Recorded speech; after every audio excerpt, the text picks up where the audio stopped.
산상수훈의 15강, 예수와께서 알려주신 가장 강력한 기도문 네 번째 말씀을 대하는 시간들을 갖겠습니다. 마태복음 6장 13절의 말씀을 같이 한번 교독해 보겠습니다. 시작. 나라와 권세와 영광이 아버지께 영원히 있사옵나이다. 아멘. 자, 예수와께서는 주기도문의 마지막 부분들 세 가지를 구하라고 말씀하고 계십니다. 그것은 하나님의 나라와 하나님의 권세와 하나님의 영광을 구하는 삶을 살아가라. 우선 하나님의 나라가 무엇인지를 우리는 알아야 합니다. 이 나라는 우리에게 삶을 제공해주고 교육과 문화, 군사를 통하여서 우리를 성장시켜주고 보호해주고 있다. 그러나 이 나라가 우리를 완벽하게 책임지거나 보호해줄 수 없겠지요. 코로나 바이러스 또 경제 위기 등이 우리의 삶 가운데 의도치 않게 오게 되어집니다. 이 모든 것들은 나라가 우리를 덮어줄 수가 없는 것이죠. 그중 대표적인 예가 자녀 교육입니다. 성경에서 교육의 시작은 어디라고 가르치고 있습니까? 가정이라고 가르치고 있습니다. 그러나 교육의 의무를 누구에게 다 맡겨버립니까? 국가나 학원에게 맡겨버리고 대한민국 교육이 방향을 제시하는 대로 많은 부모들은 따라가고 있습니다. 우리 자녀가 어떠한 생각을 하고 어떠한 성품의 사람으로 성장할 것인지 국가에게 다 맡겨버립니다. 이러한 국가가 대한민국 청소년과 청년들에게 제시하는 것은 공무원 시험, 국가 자격증, 대기업 취업이라는 길 외에는 없는 것 같습니다. 물론 이 길이 다 나쁘다고 말씀드리는 것이 아닙니다. 제가 말씀드리는 것은 과도하게 수많은 아이들이 이 길에 집중하고 있다는 것을 제가 여러분들에게 말씀해 드리고 있는 것입니다. 나의 길이 아닌데도 불구하고 많은 사람들이 그 길로 나아가며 많은 기업과 많은 사람들이 그것만이 우리에게 안정감을 준다라고 이야기하고 있기 때문에 다들 그 길로 나아가는 것 같습니다. 그리고 많은 그리스도인들도 어쩔 수 없이 이 나라가 제시하는 방향으로 살아가게 되어집니다. 그렇다면 우리 그리스도인들은 왜 그렇게 살아갈 수밖에 없을까요? 하나님의 나라는 어떠한 나라라고 생각하기 때문일까요? 죽어서 가는 나라라고 생각하기 때문에 사람은 이렇게 살아가야 한다. 우리에게 하나님이 삶의 방향성에 대해서 제시해 주고 계시죠? 그런데 그렇게 살아가면요, 피해를 보고요, 그렇게 살아가면요, 어려움을 당해요. 이건 우리의 생각입니다. 하나님은 좁으면 좁은 길로 나아가는 사람들에게 당신의 복을 주신다라고 말씀해 놓고 계십니다. 대기업 들어간다라고 해갖고 행복한 삶을 살아가는 것이 아닌데도 불구하고 많은 사람들은 대기업에 들어가고 공무원의 길을 가게 되어지면 내 인생은 행복해질 것이야 라고 믿고 있다고요. 그런데 그 길에 간다고 해갖고 행복이 보장되어지는 것이 아니다라는 것입니다. 행복이란 무엇입니까? 우리 하나님 아버지께서는 우리의 삶이 행복해지길 원하십니다. 그래서 많은 사람들이 과연 행복은 무엇인가? 1차원적으로 단순하게 생각해서 사람들이 돈을 법니다.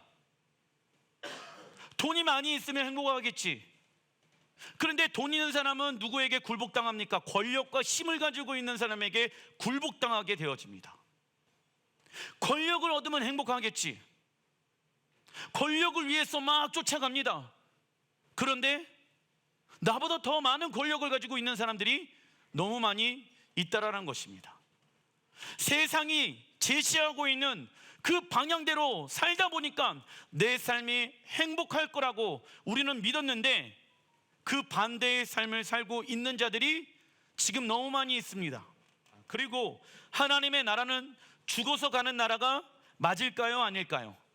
아닙니다. 하나님의 나라는 어디에서 경험되어질 수 있습니까? 우리의 삶 가운데 하나님은 당신의 영광과 나라를 나타내 주시길 원하신다. 그래서 하나님의 나라에 대한 정확한 그림을 가지고 있지 않는다라고 하면 우리는 하나님의 나라에 대한 무엇을 잃어버리게 되어집니까? 소망함. 여러분들, 기대함, 소망함, 이러한 것이 왜 중요한지 아십니까? 내 마음을 거기에 쏟을 수 있기 때문입니다. 하나님의 나라가 실제로 있다는 것을 믿는 사람들은 그 하나님의 나라에 소망함을 둡니다. 물질을 둡니다. 할렐루야. 우리의 생각과 마음을 둡니다. 왜? 하나님의 나라가 어디에 완성되어질 것을 믿습니까? 이 땅에 완성되어질 것을 우리는 믿기 때문에 하나님 나라에 대한 소망함을 잃어버려서는 안 됩니다. 다시 한번 정리해 드리겠습니다. 하나님의 나라는 죽어서 가는 나라가 절대로 아닙니다. 하나님의 나라는 현재 우리의 삶 가운데 경험할 수가 있는 것입니다. 그리고 많은 그리스도인들이 하나님의 나라를 무엇이라고 생각합니까? 유토피아. 유토피아는 무엇입니까? 읽어보겠습니다. 시작. 사람이 꿈꾸고 바라는 완벽하고 평화로운 사회라고 생각을 해버립니다. 무엇을요? 천국을. 그렇다면 유토피아는 어디에서 나왔을까요? 헬라 철학에서 나왔다는 것을 여러분들이 알고 계셔야 합니다. 그리고 예수님께서 재림하시면 우리를 하늘로 들려 올려가는 일로만 축소해 버린다. 그 결과 하나님을 믿는 이유가 무엇을 위해서 믿게 되어집니까? 자신의 출세, 명예, 성공, 그리고 자신이 원하는 천국에만 가면 되기 때문에 하나님을 믿는다라고 생각하는 사람들이 많이 있습니다. 우리는 그러한 하나님을 믿어서는 안 됩니다. 이러한 신앙을 가지고 있다라고 하면은 우리의 신앙은 기복주의의 신앙생활이 되어지고 결국 내가 원하는 대로 하나님을 믿게 되어진다. 하나님을 믿는다라고 했을 때에는 하나님이 원하는 방법대로 하나님을 믿어야 하는 것입니다. 누가복음 17장 20절에 하나님의 나라에 대해서 예수님께서 이렇게 말씀하십니다. 바리새인들이 하나님의 나라가 어느 때에 임하나이까 묻거늘. 왜 바리새인들이 예수님께 하나님의 나라가 어느 때에 이 땅에 임합니까? 라고 물어보게 되어집니다. 왜요? 바리새인들의 신앙생활의 중심 가운데는 본인들이 지금 거주하고 있는 예루살렘에 누가 오실 것을 믿고 있습니까? 메시아가 올 것을 믿고 있었어. 근데 메시아가 오게 되어졌을 때 하나님의 나라가 동일하게 동시에 임한다라고 그들은 믿고 있었습니다. 그래서 하나님의 나라가 지금 이 땅 예루살렘에 완성되어져야 되는데 당신이 메시아라고 하는데 지금 아직 하나님의 나라가 임하지 아니하였는데요. 하나님의 나라는 언제 임합니까? 언제 임하게 되어집니까? 하나님의 나라는, 하나님의 나라의 시작은 언제부터 시작되어졌습니까? 예수님께서 이 땅 가운데 오셨을 때 시작되어졌고 지금 하나님의 나라는 점점점 우리의 삶을 통하여서 빛과 소금의 역할을 감당하는 그리스도인들의 삶을 통하여서 하나님의 나라는 지금 확장되어져 가고 있다는 것을 여러분들이 알고 계셔야 됩니다. 그리고 그 하나님의 나라가 언제 완성되어집니까? 예수님께서 이 땅에 재림하실 때 완성되어지는 것입니다. 예수님께서 대답하여 이르시되 하나님의 나라는 볼 수 있게 임하는 것이 아니요. 왜냐? 여러분들, 하나님의 나라는 볼 수 있게 임하는 것이 아니겠죠. 그 시작은 물론 볼 수 있는 눈으로 하나님 나라의 완성의 모습으로 하나님의 나라는 이 땅 가운데 임하게 되어질 것입니다. 그런데 하나님의 나라를 볼 수 있는 것은 누구를 왕으로 영접해야 합니까? 예수를 먼저 나의 왕으로 영접해야지 하나님의 나라가 내 안에서부터 시작되어지고, 할렐루야, 예수가 오심으로 완성되어진다라는 것입니다.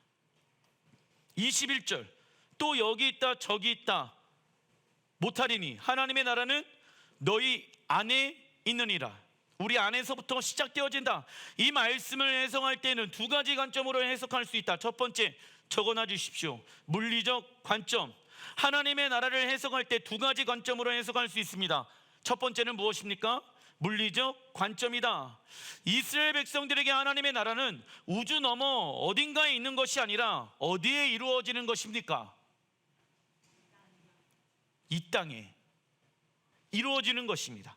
그래서 아브라함과 이삭과 야곱과 모세, 사도 바울과 사도 요한은 그 하나님의 나라가 이 땅에 임할 것을 정확하게 말씀하고 있지요. 특별히 사도 바울은 예수야를 믿는 우리가 누구의 자손이 되어졌고 아브라함의 자손이 되어졌고 우리를 하나님 나라의 기업, 즉 유업을 이어갈 자라고 말씀하고 있습니다.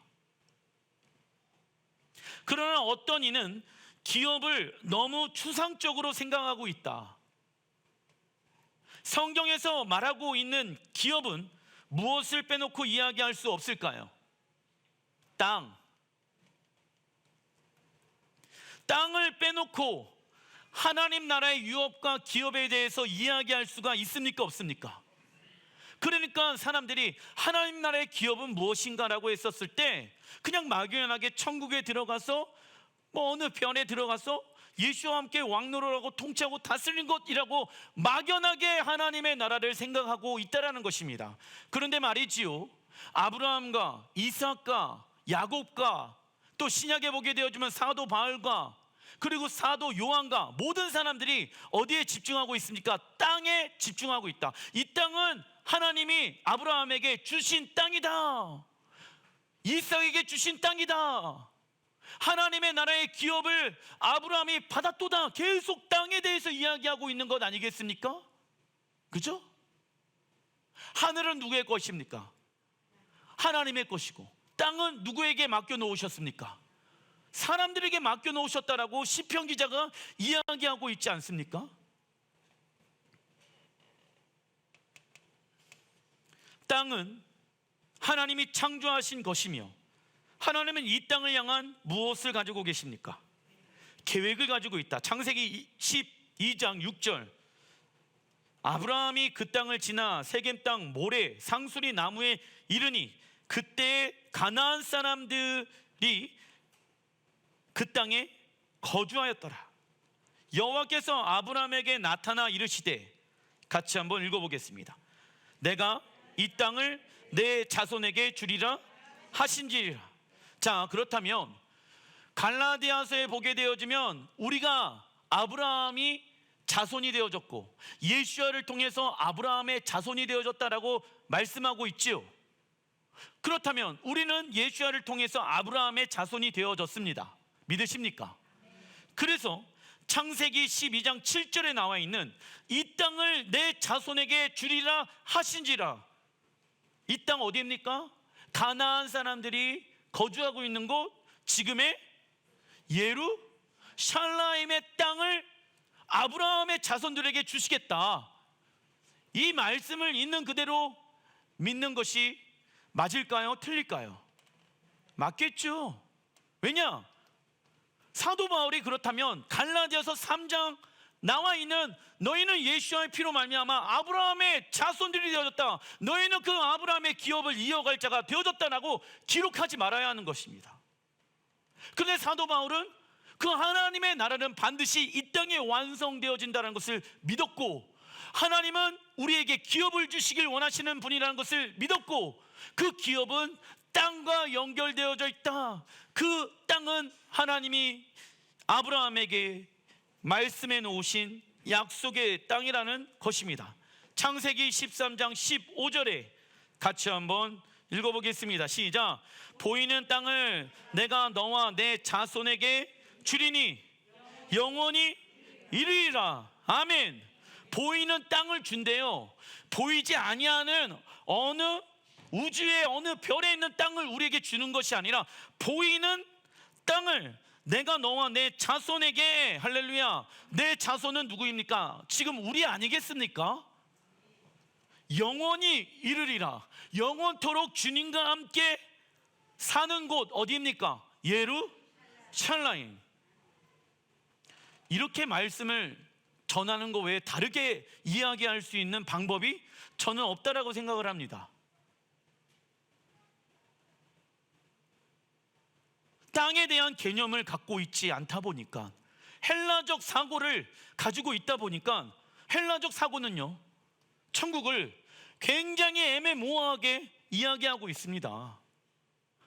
그러나 성경은 그렇게 이야기하고 있지 않습니다. 땅을 하나님이 사람에게 맡겨 놓으셨고, 아담과 하와에게 하나님은 땅을 무엇하라? 정복하고 다스려라, 땅에 충만하게 하라 라고 말씀해 놓고 계십니다. 그래서 에덴 동산을 하나님의 말씀을 통하여서 통치하고 다스리며, 그리고 나서 에덴 동산만 그 하나님의 나라가 완성되어지는 것이 아니라 그 에덴 동산 안에서부터 확장시키는 것입니다. 그것이 하나님의 이 땅을 향한 계획이었다라는 것이죠. 이 땅을 무엇으로 우리가 다스리고 통치해야 합니까? 하나님의 말씀이겠죠.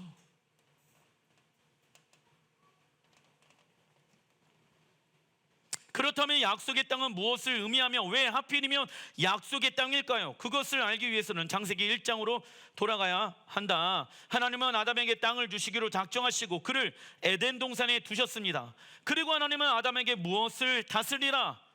땅을 다스리라 말씀하시면서 온 땅 전체 열방을 무엇과 같이 만들길 원하셨을까요?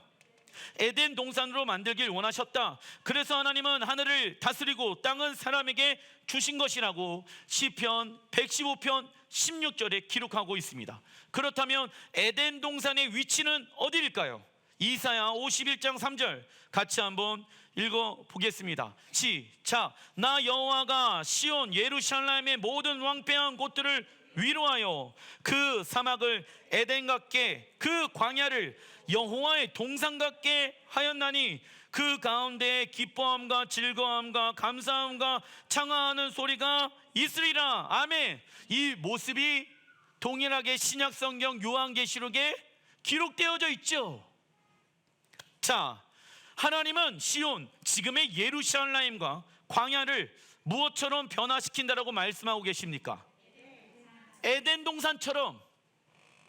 요한계시록 21장 2절에 또 내가 봄에 거룩한 성 새 예루살렘이 하나님께로부터 어디에서 내려옵니까? 그럼 하늘에서 어디로 내려옵니까? 땅이겠죠. 우주에서 내려온다라고 안 나와 있잖아. 그 준비한 것이 신부가 남편을 위하여 단장한 것 같더라. 22장 2절. 그런데 그 새 예루살렘에 무엇이 있습니까? 길 가운데 흐르더라 강 좌우에 생명나무가 있어 12가지 열매를 맺되 달마다 그 열매를 맺고 그 나무 잎사귀들은 만국을 치료하기 위하여 있더라. 달마다 생명나무가 달마다 열매를 맺게 되어진다. 그 열매의 이름은 월삭의 열매 아니겠습니까? 달마다라고 나와 있잖아. 그래서 우리는 구원의 열매, 달마다 하나님께서 계획해 놓으신 그 달의 계획을 나의 계획으로 적응하면서 우리는 이 땅에서 생명나무의 열매를 맺어야 합니다. 자, 새 예루살렘 중심에는 무엇이 있습니까? 생명나무가 있잖아. 그러면 요한계시록 22장은 성경의 마지막 장 아니겠습니까? 그런데 왜 성경의 마지막 장에 에덴 동산에 있는 생명나무가 거기에 등장할까요?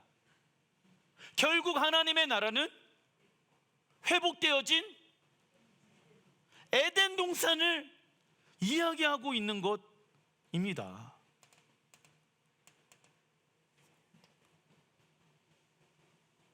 새 예루살렘은 하늘에서부터 이 땅에 내려오게 되어지며 그 위치는 지금의 어디가 되어집니까? 예루살렘이 될 것입니다. 그리고 창세기 2장에 나와 있는 생명나무가 요한계시록의 새 예루살렘 성전에 다시 재현되어진다. 그 이유는 읽어보겠습니다. 시작. 새하늘과 새 땅으로 완전하게 회복된 땅에 임하는 새 예루살렘은 완전하게 회복된 에덴 동산이기 때문입니다. 적어놔 주십시오. 하나님의 나라는 회복되어진 에덴 동산에 모습을 가지고 있다. 그래서 새 예루살렘은 왕이신 하나님이 거하시는 무엇의 이름입니까? 성전의 이름이 될 것이며, 그것은 우리가 가야 할 무엇의 이름입니까? 천국의 이름입니다. 그래서 여러분들, 천국, 천당, 천당이라는 말은 성경에 나와 있지도 않고, 천국의 히브리 언어를 보니까 뭡니까? 간 에덴.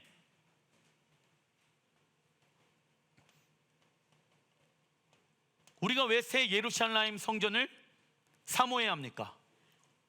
그곳에 우리의 신랑 예수와께서 거하시며, 그것은 우리의 본향 아버지의 집이기 때문입니다. 그리고 이 땅에 임한 하나님의 나라는 토라에 의해 운영되어지며, 이 땅을 완전한 정의와 공의로 다스리게 되어질 것입니다. 그 결과 모든 피조물들은 가장 완전한 평화와 행복을 경험하게 될 것이다. 그러나 어떤 이는 지구가 파괴되어지고 인류의 역사는 끝나게 되어지며 하나님의 나라는 우주 너머 어딘가에 있을 것이라고 말합니다. 이렇게 말하는 이들의 공통적인 특징은, 시작, 이 땅에 임하는 하나님의 나라에 대한 구체적인 그림을 가지고 있지 않으며 신앙생활 또한 추상적으로 하게 되어집니다. 그냥 교회 다니면, 예수님 믿으면 천국 가는 거 아니야 라고 생각을 하면서 자기가 원하는 대로, 자기가 믿고 싶은 대로 하나님을 믿기 시작한다. 그러나 전도서 1장 4절에는 한 세대는 가고 한 세대는 오되 땅은 영원히 있도다 말씀하고 있죠. 어떤 사람이, 목사님, 제가 성경을 보니까 이 땅에 불이 임하고 하나님의 심판이 있는데 그러면 폭발되어지는 건 아닙니까? 아닙니다. 심판은 새로운 날의 시작, 이 땅을 정결케 하는 이유가 있다. 그래서 정결케 하는 또한 물질은 물과 불입니다. 그런데 이 땅을 물로 하나님이 노아 시대 때 심판하셨죠. 왜요? 정결케 하기 위하여. 그래서 마지막 때 하나님은 다시 이 땅을 불로 심판하시는 거예요. 왜? 거룩하지 못한 것들을 다 태워버리기 위하여. 여러분들, 재미난 거 알려드릴게요. 지금 전 세계에서 게이의 고향 어디라고 얘기하고 있는지 아십니까? 이스라엘 텔아비브.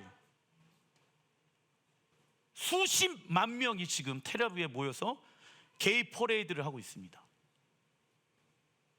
동일한 거예요. 성경의 역사는 반복되어진다. 노아 시대 때, 아브라함 시대 때 하나님이 그토록 싫어했던 것이 무엇입니까? 동성애였죠. 그런데 그러한 일들이 지금 이스라엘 텔아비브, 예루살렘에서 진행되고 있다. 사람은 죽게 되어지지만 이 땅은 영원히 남아 있습니다. 그 이유는 이 땅에 무엇이 임하기 때문일까요? 영원한 하나님의 나라가 임하기 때문입니다. 그래서 시편 122편 6절에 시작, 예루살렘을 위하여 평안을 구하라. 예루살렘을 사랑하는 자는 형통하리로다. 예루살렘을 사랑하라 라고 이야기하고 있습니다. 왜요? 그곳이 우리가 돌아가야 할 본향이며 아버지의 집이기 때문에, 그곳이 우리가 영원토록 신랑 예수와 거할 장소이기 때문에 그곳을 무엇하라? 사랑하라. 예루살렘은 하나님께서 태초 전부터 당신이 거하시기로 결정한 장소이며 우리가 하나님과 영원히 함께 거할 아버지의 집이 될 것이며 재림 예수와께서 왕으로 열방을 통치하는 곳이 되어질 것이라고 성경에 기록되어져 있습니다. 이사야 66장 23절 같이 한번 읽어보겠습니다. 시작. 여호와가 말하노라. 매월 초하루와 매 안식일에 모든 혈육이 내 앞에 나와 예배하리라. 이는 천년왕국 시기에 예루살렘 성전에서 매 안식일과 월삭에 왕들과 백성들이 성전 동편 문으로 나와 하나님께 예배하도록 명령을 받게 되는 모습입니다. 이처럼 하나님은 모든 달에 당신의 계획과 목적을 계획해 놓으셨고 그 달을 준비하길 원하신다. 하나님의 시간표는 우리의 영혼의 닷과 같아서 하나님으로부터 멀어지려는 육의 생각으로부터 우리를 든든히 붙잡아 줍니다. 또한 우리의 영혼을 깨어나게 하며 우리를 영원한 하나님의 나라로 인도하는 어떠한 역할을 감당합니까? 나침반 역할을 감당한다. 그러나 사단은 하나님의 말씀과 반대로 이 세상을 운영하고 있으며 많은 이들을 미혹하게 하기 위하여 세상의 즐거움과 쾌락을 맛보게 하고 있다는 것을 여러분들이 알고 계셔야 합니다. 그래서 다니엘서 7장에 보게 되어지면 마지막 때 적그리스도는 때와 법을 바꾼다. 하나님의 때와 하나님의 말씀을 바꾸어서 사람들이 미혹의 영 가운데 있게 한다라고 기록되어져 있습니다. 스가랴 9장 12절, 갇혀 있으나 소망을 품은 자들아, 너희는 요새 예루살렘으로 돌아올지니라. 시온아, 내가 내 자식들을 일으켜 누구의 자식을 치게 하며 헬라의 자식들을 치게 하며 너를 용사의 칼과 같게 하리라. 여호와께서 그들 위에 나타나사 그들의 화살을 번개같이 쏘아 내실 것이며 주 여호와께서 나팔을 불게 하시며 일곱 나팔 심판을 얘기하고 있지요. 헬라의 가르침이란 무엇입니까? 헬라의 가르침은 사람이 모든 것의 중심이 되는 가르침입니다. 적어놔 주십시오. 사람의 모든 것이 중심이 되는 가르침, 인본주의죠. 인본주의의 중심에는 인간의 이성이 있으며 모든 것의 판단 기준을 인간의 이성이 둡니다. 그 결과 인간이 자신의 삶에 무엇이 되어집니까? 주인이 되어지며 하나님과 같은 위치를 차지하게 되어집니다. 죄란 무엇입니까? 내가 주인된 삶을 사는 것입니다. 신본주의는 모든 것을 누구의 중심으로 생각할까요? 하나님의 중심으로 생각합니다. 그리고 인간 이성으로 모든 것을 결정하는 것이 아닌 하나님께 모든 것에 무엇을 넘겨드리며 결정권을 넘겨드리며 이러한 삶을 어떠한 가치로 여기며 살아갑니까? 최고의 가치를 두며 살아간다. 할렐루야.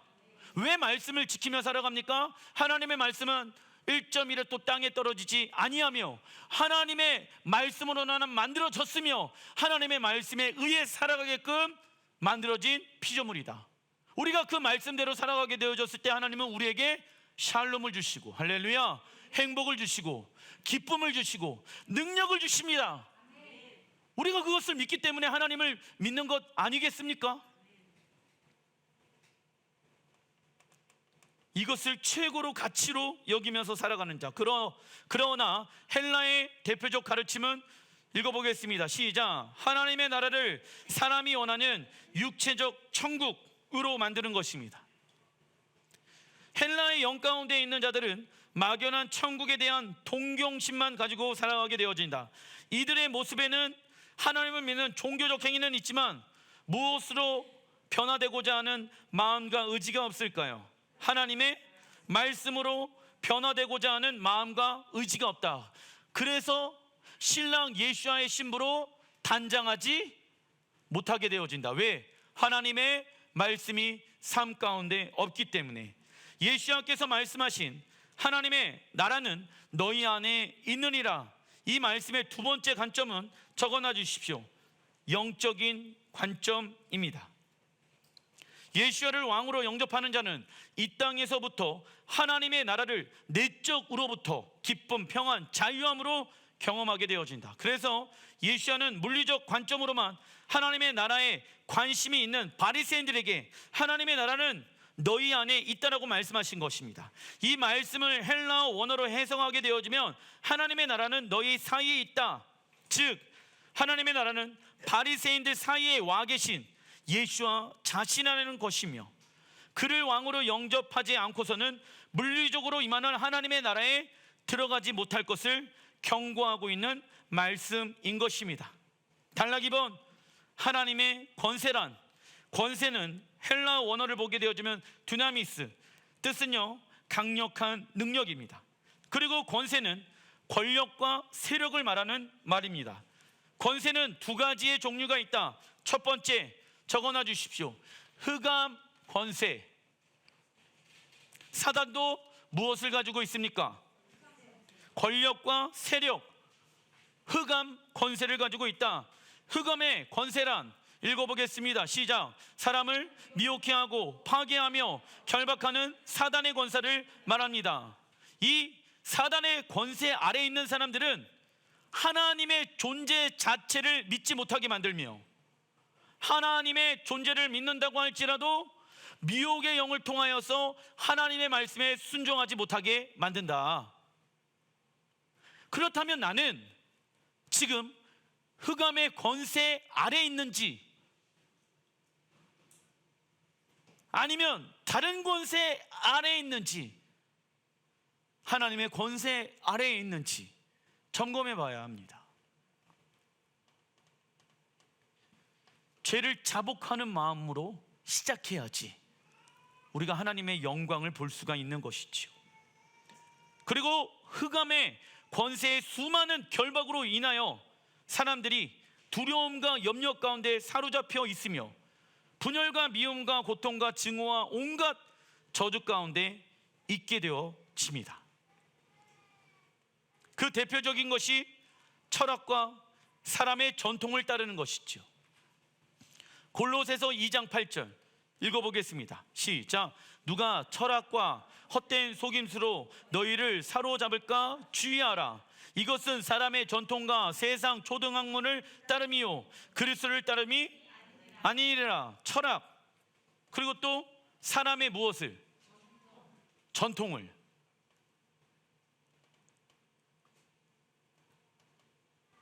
교회에서 우상 숭배했던 날을 섬기는 전통들이 있습니다. 대표적인 게 크리스마스, 그리고 또 추수감사주일 전통입니다. 기독교의 전통이죠. 그리고 갈라디아 성도들에게 다시 약하고 천박한 세상 초등 학문 우상 숭배로 왜 돌아가려고 하냐 이야기합니다. 어떤 이는 자신은 우상 숭배한 적이 없다라고 이야기하고 내가 원하는 대로 살고 있을 뿐이라고 말합니다. 그러나 우상 숭배란 무엇입니까? 하나님의 말씀에 순종하지 않는 것이라고 신명기 11장 28절에 기록하고 있지요. 우상 숭배란 적어놔 주십시오. 하나님의 말씀에 순종하지 않는 것. 읽어드리겠습니다. 하나님 여호와의 명령을 듣지 아니하고 본래 알지 못하던 다른 신을 따르면 저주를 받으리라 나와 있죠. 그러면 우리는 사람이 만들어 놓은 다른 신들을 따르면 됩니까 안 됩니까? 전통을 따르면 됩니까 안 됩니까? 이 모든 것이 무엇입니까? 우상 숭배. 부탁드립니다. 다시 천박한 초등학문으로 돌아가지 마십시오. 이처럼 사단은 미혹의 영을 통하여 우리의 잘못된 행동에 책임지기를 거부하게 만들며 이 땅에 하나님의 주권이 세워지는 것을 방해하고 있다. 그 결과 모두가 어떻게 되어집니까? 멸망에 이르게 한다. 흑암 권세가 하는 일이라는 것입니다. 그러나 골로새서 1장 13절에 그가 우리를 흑암의 권세에서 건져내사 그의 사랑의 아들의 나라로 옮기셨으니 할렐루야 말씀합니다. 예수님께서 우리를 흑암의 권세에서 건져내셨다. 그래서 권세의 두 번째는 적어놔 주십시오. 하나님의 자녀가 되는 권세. 권세는 두 가지가 있다. 첫 번째는 사단이 가지고 있는 흑암 권세, 두 번째는 하나님의 자녀가 되는 권세. 그렇다면 하나님의 자녀가 되는 권세는 누가 경험할 수 있습니까? 읽어보겠습니다. 시작. 죄로 인해 넘어지고 쓰러지더라도 하나님은 우리의 왕이십니다. 하나님은 우리의 모든 것 되십니다. 하나님은 우리의 생명이십니다. 할렐루야. 그 이름을 믿는 자들에게 주어지는 권세이지요. 하나님은 이러한 자를 어떠한 자라고 이야기합니까? 복이 있는 자. 하나님의 자녀가 되는 권세 가운데 있는 사람들은 하나님은 그들을 복 있는 자라고 이야기합니다. 복 있는 자란 왕이신 하나님께 무릎을 꿇는 자, 그리고 자신의 주도권을, 자신의 결정권을, 자신의 모든 것을 왕이신 하나님께 위탁하는 자. 하나님 내가 결정하는 것이 아니라 하나님이 결정하실 수 있도록 하나님의 음성을 듣길 원합니다. 왜? 나는 부족하지만 하나님은 완전하십니다. 그러나 사단은 너가 너의 삶의 주인이야, 주도적인 삶을 살아가야 돼, 우리에게 속삭이고 있다. 단락 3번 마지막으로 우리는 무엇을 구해야 합니까? 하나님의 영광. 하나님의 영광, 헬러 원어를 보니까 독사 뜻은요 존귀, 존용, 위엄, 무게 등의 여러 가지가 있지만 적어놔 주십시오. 인정하다 라는 뜻으로 요약할 수 있습니다. 예를 들면 모든 만물을 창조하신 분은 하나님이십니다. 우리의 삶을 이끌어 주시는 분이 하나님이시고 하나님이 우리의 삶의 주인이십니다. 이것을 인정하는 것이 하나님께 무엇을 올려드리는 것입니까? 하나님께 영광을 올려드리는 것이죠. 그래서 여러분들, 인정하다, 어떠한 환경이 우리에게 오더라도 하나님의 주권을 인정해 드리는 자가 하나님께 영광을 올려드릴 수가 있는 것입니다. 좋을 때만 하나님의 주권을 인정해 드리는 것이 아니라 어려운 환경이 우리에게 오더라도 우리는 하나님의 주권, 하나님이 내 삶의 왕이십니다. 주인이십니다. 내 모든 희노의 애락은 하나님께 달려 있습니다.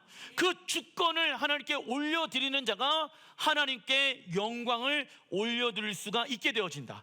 그렇다면 하나님께 영광을 올려드리는 삶 가운데 하나님의 영광은 하늘에서부터 이 땅에 내려오게 되어지겠죠. 그런데 올려드려야지 하나님의 영광을 우리가 받아들일 수 있는 건 아니겠습니까? 그 하나님의 영광은요, 하나님의 초자연적인 역사로 우리의 삶 가운데 나타나기 시작한다.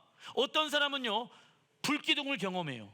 어떤 사람은 구름 기둥을 경험합니다. 어떤 사람은 불이 혀같이 움직이는 초자연적인 역사를 경험하게 되어지고, 어떤 사람은 오병이의 역사를 경험하게 되어지고, 어떤 사람은 하나님의 말씀이 살아있는 것을 경험하게 되어집니다. 중요한 것은 어떠한 모습으로 경험하느냐가 아니라 하나님의 그 영광을 체험하는 게 중요합니다. 내용이 중요한 것이 아니라 그 하나님의 영광을 우리의 삶 가운데 무엇하는 것이 중요합니까? 체험하는 것이 중요한 것입니다. 이처럼 우리가 하나님께 영광을 올려드리는 삶을 살게 되어졌을 때 하나님의 영광은 우리의 삶 가운데 실제로 나타나게 되어진다. 어떨 때에는 구름 기둥과 불 기둥으로 나타나며 어떤 때에는 하나님의 입에서 흘러나오는 불타는 소리의 음파를 보게 되어집니다. 우리가 어떻게 하나님의 영광을 보게 되는지는 중요하지가 않다. 무엇이 중요합니까? 그 하나님의 영광을 체험하는 것이 훨씬 더 중요합니다. 그 하나님의 영광을 체험할 수 있게끔 하나님의 영광을 가져오게 하는 것이 있는데, 그것은 무엇일까요? 찬양과 예배. 적어놔 주십시오. 찬양과 예배. 우리가 머리를 들고 입을 열어 왕이신 하나님을 찬양할 때 영광의 왕이신 하나님께서 이 공간에 들어오실 것입니다. 할렐루야. 그래서 마음의 문이 열려야 되는 거예요. 그런데 이 마음의 문이 열리기 위해서는 내 목소리가 먼저 열려야 된다고. 찬양하지 않고 이러면 하나님의 영광이 임할 수가 없습니다. 그래서 큰 소리로 여호와 이름을 찬양하라, 찬송하라 라고 이야기를 하는 이유는 내 마음의 문이 닫혀있는 내 마음의 문이 열릴지어다. 영광의 왕이 내 안에 거하실 수 있도록 입술을 열어 내 마음이 열릴지어다. 혼자 기도하든지 두세 사람 기도하든지 3,000명이 예배하든지 매일같이 하나님을 찬양하고 예배하는 단순한 생활 속에서 우리는 하나님의 영광을 경험할 수 있습니다. 그리고 하나님은 당신의 영광을 우리에게로 내려주시기도 하지만 당신의 영광 안으로 이끌어 올리시기도 하십니다. 이때 중요한 것은 왕이신 하나님의 초대를 받은 우리가 어떠한 배고픔을 가지고, 영적으로 배고픔을 가지고 하나님 앞에 나아가는 것입니다. 의에 줄이고 목마른 자는 복이 있나니 그들이 배부를 것이며. 할렐루야. 내가 영적으로 배고파 있어야지 하나님의 영광이 그만큼 채워지는 거예요. 내가 하나님을 갈망하는 마음이 있어야지 그분의 영광이 내 안에 완벽하게 채워질 수 있는 것입니다. 그리고 하나님의 영광이 드러날수록 배가가 되어지는 은혜와 평강을 우리는 갖게 되어질 것입니다. 고린도후서 3장 18절, 우리가 다 수건을 벗은 얼굴로 거울을 보는 것 같이 주의 영광을 봄에 우리가 주의 영광을 봐야 된다고 말씀하고 있죠. 그와 같은 형상으로 변화하며 영광에서 영광에 이르니 곧 주의 영으로 말미암음이니라. 영광에서 영광에 이르게 한다. 하나님의 영광을 향한 우리의 갈망함은 지난 시간 동안 쌓아왔던 세상의 것들을 기꺼이 내려놓게 합니다.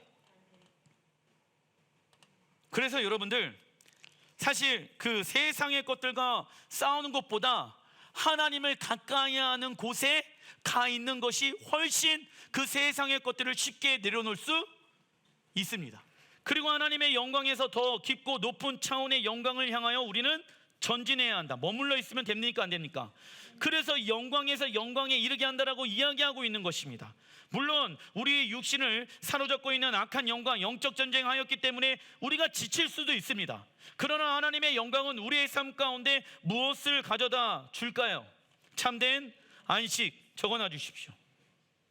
히브리서 4장 11절에 우리가 저 안식에 들어가기를 힘쓸지니라고 말씀하고 있죠. 영적 전쟁해야지 우리가 하나님의 영광을 경험할 수가 있게 되어진다. 근데 사단은요, 무엇을 경험하길 원할까요? 세상의 영광, 사단, 흑암, 권세가 주는 영광을 경험해라.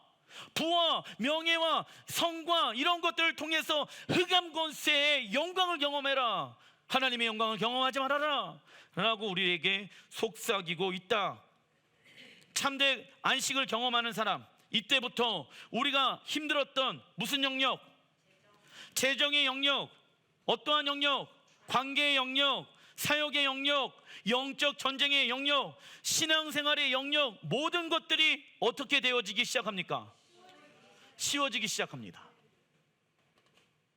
관계가 쉬워지고 재정이 묶여있지 않고, 재정이 지금 풀어지지 않았는데도 불구하고 재정에 속박당하지 아니하고 마음 가운데 참된 안식을 경험하고 내 신앙생활이 쉬워지기 시작합니다.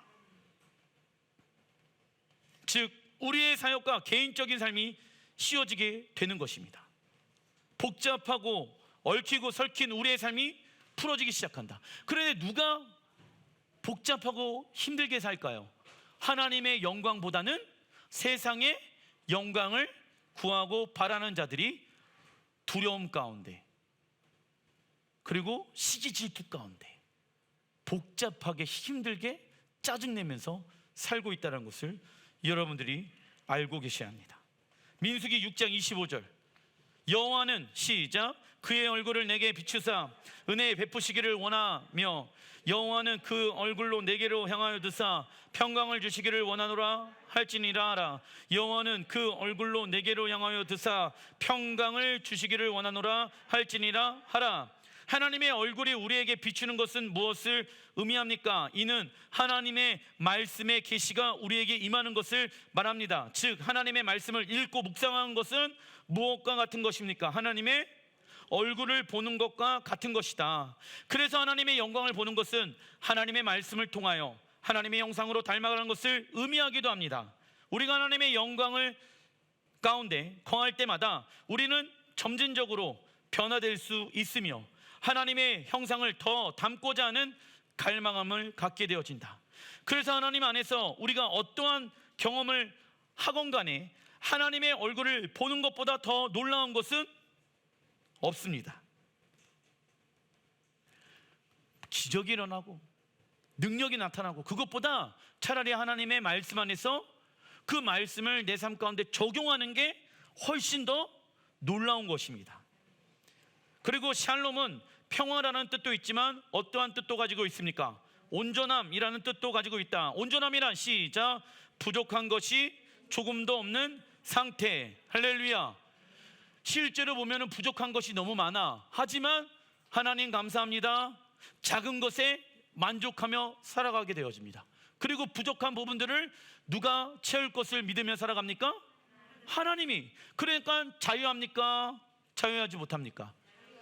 그 결과 자유한 삶을 살게 되어집니다. 그러나 사람과 세상은 우리를 온전하게 하지 못하며 항상 아쉬운 것이 존재하게 만든다. 하나님은 우리를 온전히 기쁘게 하십니다. 요한복음 11장 40절 시작 내가 믿으면 하나님의 영광을 보리라. 성령님은 지혜와 계시의 영을 통하여 하나님의 영광을 알게 하신다. 그래서 초자연적인 계시의 영역에 살길 원한다라고 하면 어떠한 것을 많이 해야 합니까? 많은 방언과 많은 방언의 찬양의 시간들을 가져야 합니다. 예를 들면 우리가 방언 기도할 때 성령님의 지혜와 계시의 영이 우리의 생각과 입과 귀 가운데 임하게 되어집니다. 처음에는 성령님의 지혜와 계시가 무엇인지 보지도 못하고 듣지도 못하게 되어집니다. 그러나 우리의 지속적인 방언 기도를 통해 무엇이 우리에게 풀어지기 시작합니까? 성령님의 지혜와 계시는 풀어지기 시작합니다. 그것은 지금 당장 필요한 것이 아니기 때문에 즉각적으로 일어나지 않을 뿐이라는 것입니다. 무슨 얘기냐? 알려드릴게요. 우리가 방언기도 하잖아요. 이 방언은 하나님으로부터 오는 거잖아. 근데 방언기도 해야 되는 이유는 지금 당장은 하나님이 우리를 향한 계획이 무엇인지를 모르잖아. 근데 방언기도를 통해서 하나님의 계획이 지금 풀어지고 있다고. 근데 우리는 아직 듣지는 못해. 아직은 보지는 못한다고. 근데 계속 왜 방언기도 해야 되는지 아십니까? 내 영혼이 그 하나님의 음성에 귀를 기울일지어다. 하나님의 때에 그 방언기도가 실제로 어떠한 문장과 생각으로 풀어지기 시작한다고.